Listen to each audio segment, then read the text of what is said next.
ಇನ್ನು ರಾಜ್ಯಪಾಲರ ವಿರುದ್ಧ ಮೈಸೂರಿನಲ್ಲಿ ಪ್ರತಿಭಟನೆ ಮುಂದುವರಿತಾ ಇದೆ. ಹಳ್ಳಿಗಳಲ್ಲೂ ನುಡಿದಂತೆ ನಡೆದಂತಹ ಸಿಎಂ ಸಿದ್ದರಾಮಯ್ಯ ಅವರ ಅಭಿಮಾನಿಗಳು ಇದೀಗ ರೊಚ್ಚಿಗೆದ್ದಿದ್ದಾರೆ. ಸಿಎಂ ಸಿದ್ದರಾಮಯ್ಯ ಅವರು 5 ಯೋಜನೆಗಳನ್ನು ಜಾರಿ ಮಾಡಿದವರು. ಅದೇ ರೀತಿಯಾಗಿ ನುಡಿದಂತೆ ನಡೆದಂತಹ ಸಿಎಂ ಅವರು ಕೂಡ ಹೌದು.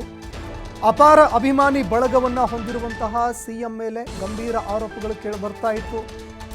ಇನ್ನು ಅದೇ ರೀತಿಯಾಗಿ ರಾಜ್ಯಪಾಲರು ಪ್ರಾಸಿಕ್ಯೂಷನ್ಗೂ ಕೂಡ ಅನುಮತಿ ಕೊಟ್ಟರು. ಆದರೆ ಇಲ್ಲ ಸಲ್ಲದ ಆರೋಪಗಳನ್ನು ಮಾಡ್ತಾ ಇದ್ದಾರೆ ಅಂತ ಸಿಎಂ ಸಿದ್ದರಾಮಯ್ಯ ಅವರ ಅಭಿಮಾನಿಗಳು ರೊಚ್ಚಿಗೆದ್ದಿದ್ದಾರೆ. ನಂಜನಗೂಡಿನ ತಗಡೂರಿನಲ್ಲಿ ಬಿಜೆಪಿ ಹಾಗೂ ಗವರ್ನರ್ ವಿರುದ್ಧ ಆಕ್ರೋಶ ವ್ಯಕ್ತವಾಗ್ತಾ ಇದೆ. ರಾಜ್ಯಪಾಲರ ವಿರುದ್ಧ ಘೋಷಣೆಗಳನ್ನು ಕೂಗಿ ಕಾಂಗ್ರೆಸ್ ಕಾರ್ಯಕರ್ತರು ಆಕ್ರೋಶ ಹೊರಹಾಕ್ತಾ ಇದ್ದಾರೆ. ರಾಜ್ಯಪಾಲರು ಕೇಂದ್ರ ಸರ್ಕಾರದ ಕೈಗೊಂಬೆಯಾಗಿ ಕೆಲಸ ಮಾಡ್ತಾ ಇದ್ದಾರೆ.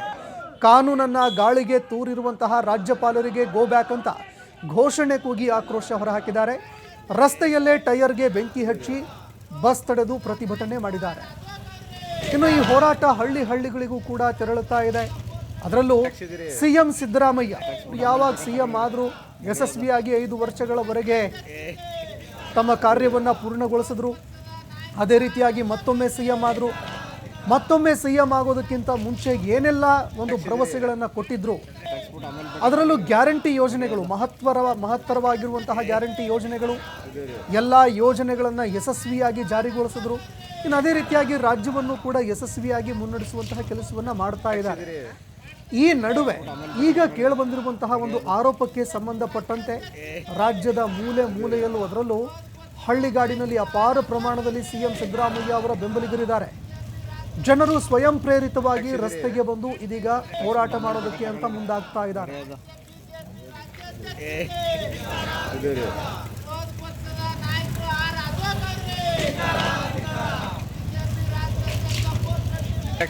ಕಾರ್ಯಕ್ರಮಗಳನ್ನ ಕೊಟ್ಟಿದ್ದಾರೆ. ಈ ಕಾರ್ಯಕ್ರಮಗಳನ್ನ ಬಿಜೆಪಿ ಅವ್ರ ಕೈಲಿ ಸಹಿಸ್ಕೊಳಕ ಆಯ್ತಾ ಇಲ್ಲ. ಹೆಂಗಾರು ಮಾಡಿ ಸಿದ್ದರಾಮಯ್ಯ ಮೊದಲೊಂದು ಸಾರಿ 5 ವರ್ಷ ಸಂಪೂರ್ಣವಾಗಿ ಆಡಳಿತ ಮಾಡಿದ್ದಾರೆ.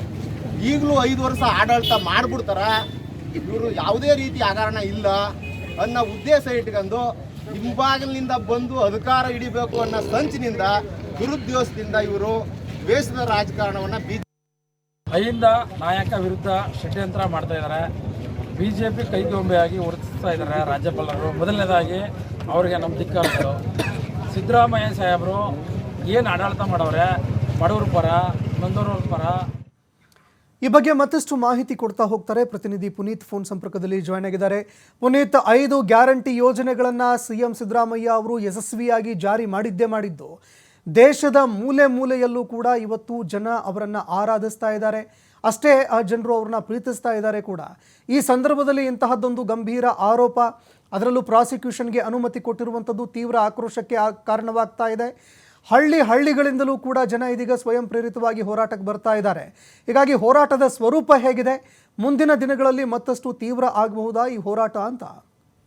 ಖಂಡಿತವಾಗಿ ಸಂತೋಷ್. ಯಾಕೆ ಅಂತ ಹೇಳಿದ್ರೆ ಈಗಾಗಲೇ ಸಿದ್ದರಾಮಯ್ಯನವರ ತವರು ಜಿಲ್ಲೆ ಮೈಸೂರು ಭಾಗದಲ್ಲಿ ಈಗಾಗಲೇ ಸಾಕಷ್ಟು ಪ್ರತಿಭಟನೆಗಳಿರ್ತಕ್ಕಂಥದ್ದು. ಈಗಾಗಲೇ ಸಿದ್ದರಾಮಯ್ಯನವರ ಅಭಿಮಾನಿಗಳಿರ್ಬೋದು, ಜೊತೆಗೆ ಕಾಂಗ್ರೆಸ್ನ ಕಾರ್ಯಕರ್ತರೆಲ್ಲರೂ ಕೂಡ ರೋಚಿಗೆದ್ದಿರ್ತಕ್ಕಂಥದ್ದು. ಅದು ಕೇವಲ ನಗರ ಮಾತ್ರಕ್ಕೆ ಸೀಮಿತವಾಗಿರದೆ ಹಳ್ಳಿಗಳಲ್ಲೂ ಕೂಡ ಈಗಾಗಲೇ ಪ್ರತಿಭಟನೆ ಭುಗಿಲೇಳ್ತಾ ಇರ್ತಕ್ಕಂಥದ್ದು. ಏನು ನಂಜನಗೂಡು ತಾಲೂಕಿನ ತಗಡೂರು ಇರಬಹುದು, ಜೊತೆಗೆ ಬಿಳಿಗೆರೆ ಇರಬಹುದು, ಹೀಗೆ ಗ್ರಾಮಾಂತರ ಭಾಗಗಳಲ್ಲೂ ಕೂಡ ಸಿದ್ದರಾಮಯ್ಯನವರ ಅಭಿಮಾನಿಗಳು, ಜೊತೆಗೆ ಆ ಬಡ ಜನ ಏನು ಈ 5 ಗ್ಯಾರಂಟಿಗಳನ್ನ ಪಡೆದುಕೊಂಡಿರ್ತಕ್ಕಂಥ ಫಲಾನುಭವಿಗಳೇನಿದ್ದಾರೆ ಇವರೆಲ್ಲರೂ ಕೂಡ ಸಿದ್ದರಾಮಯ್ಯನವರ ಪರವಾಗಿ ನಿಂತಿರ್ತಕ್ಕಂಥದ್ದು.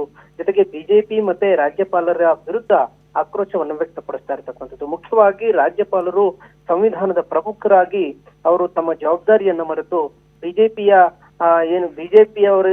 ಬಿಜೆಪಿಯವರ ಮಾತು ಕೇಳಿ ಅವರು ದುರಾಡಳಿತಕ್ಕೆ ಒಳಗಾಗಿದ್ದಾರೆ ಅಂತ ಹೇಳಿ ಇಲ್ಲಿ ಆರೋಪಗಳನ್ನು ಕೂಡ ಮಾಡುವ ಮುಖಾಂತರ ಆಕ್ರೋಶವನ್ನು ವ್ಯಕ್ತಪಡಿಸ್ತಾ ಇರ್ತಕ್ಕಂಥದ್ದು. ಮೈಸೂರು ನಗರದಲ್ಲಿ ಈಗಾಗಲೇ ಏನು ಬಂಡಿಪಾಳ್ಯ ನಂಜನಗೂಡು ಮುಖ್ಯ ರಸ್ತೆ ಏನಿದೆ, ಈ ಒಂದು ಮುಖ್ಯ ರಸ್ತೆಯನ್ನ ತಡೆದು ಅಲ್ಲಿ ಟೈರ್ಗಳಿಗೆ ಬೆಂಕಿಯನ್ನ ಹಚ್ಚಿ ತಮ್ಮ ಆಕ್ರೋಶವನ್ನು ವ್ಯಕ್ತಪಡಿಸ್ತಾ ಇದ್ದಾರೆ. ಮತ್ತೊಂದು ಕಡೆ ಪ್ರಾಸಿಕ್ಯೂಷನ್ಗೆ ಕೊಟ್ಟಿರ್ತಕ್ಕಂಥ ಒಂದು ಹಿನ್ನೆಲೆಯಲ್ಲಿ ರಾಜ್ಯಪಾಲರ ಭಾವಚಿತ್ರಗಳಿಗೆ ಬೆಂಕಿಯನ್ನ ಹಚ್ಚುವ ಮುಖಾಂತರ ಪ್ರತಿಭಟನೆಯನ್ನ ಮಾಡಲಾಗ್ತಾ ಇರ್ತಕ್ಕಂಥದ್ದು. ಈಗಾಗಲೇ ಮೈಸೂರಿನ ಹಲವು ಭಾಗಗಳಲ್ಲಿ ಈಗ ಹೋರಾಟದ ಕಿಚ್ಚು ಮತ್ತಷ್ಟು ಹೊತ್ಕೊಂಡಿರ್ತಕ್ಕಂಥದ್ದು. ಸಂತೋಷ್, ಧನ್ಯವಾದಗಳು ಪುನೀತ್. ನಿಮ್ಮ